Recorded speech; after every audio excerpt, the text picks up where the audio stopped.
இந்த பேட்டி முடிந்ததும் அவர் போய் சந்தித்த மடம் ராமகிருஷ்ண மடம். அவர் ஆன்மீகம் என்பது இந்துத்துவ ஆன்மீகம் தான், ஆன்மீகவாதம் என்பது இந்து மதவாதம் தான். ரஜினி தமிழ்நாட்டின் முதல்வரானால் RSS ஆட்சி இங்கே நிறுவப்படுகிறது என்றுதான் பொருள். ரஜினி இங்கே ஆட்சியை நிறுவுகிறார் என்றால் அது RSS ஆட்சியாகத்தான் இருக்குமே தவிர அது சாதாரண ஏழை எளிய மக்களுக்கான ஒரு அரசாக ஆட்சியாக இருக்க முடியாது. ஆகவே இதற்கு மேல் நாம் ரஜினிகாந்த் என்ன சொல்ல போகிறார், அவர் கட்சியை தொடங்கட்டும், அவர் கொள்கையை சொல்லட்டும் என்றெல்லாம் சொல்ல வேண்டிய அவசியம் இல்லை. அவர் கொள்கை தெரிந்துவிட்டது, அவரது முகம் தெரிந்துவிட்டது, அவருடைய அரசியல் புரிந்துவிட்டது, அவருடைய இலக்கு தெரிந்துவிட்டது. எல்லாவற்றையும் விட அவருக்கு பின்னால் இருந்து இயக்குகிறவர்கள் யார் என்றும் தெரிந்துவிட்டது. மிகவும் ஆபத்தான ஒரு அரசியல். நான் அவர் தமிழர் இல்லை என்பதற்காக இந்த கருத்தை சொல்லவில்லை.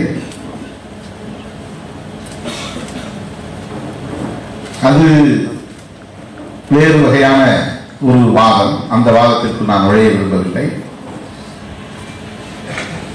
ஆனால் அவருடைய அரசியல் மிகவும் ஆபத்தான ஒரு அரசியல். அது மதவாத அரசியல் தான். மதவாத அரசியல் வேறு வண்ணத்தை பூசிக்கொண்டு வருகிறது, வேறு வடிவத்தில் வருகிறது, வேறு முகத்துறையோடு வருகிறது. இப்படிப்பட்ட இந்த இந்துத்துவ அரசியலை வேறொழிப்பதற்காக போராடிய போராளிகள் தான் தந்தை பெரியாரும் புரட்சியாளர் அம்பேத்கர். ஆகவே அவர்களுடைய சிந்தனைகள் இன்னும் மக்களிடத்திலே, வெகு மக்களிடத்திலே போய் சேர வேண்டும் என்பதற்காகத்தான் தமிழர் தலைவர் ஆசிரியர் அவர்கள் இந்த புத்தகத்தை இன்றைக்கு இந்த காலகட்டத்தில் கொண்டு வந்திருக்கிறார். கடைசி பகுதியாக நான் சுபைவாகி சொன்னதை போல 1935ஆம் ஆண்டு தந்தை பெரியார் அவர்கள் குடியரசு இதழில் எழுதிய தலையங்கத்தை பதிவு செய்திருக்கிறார்.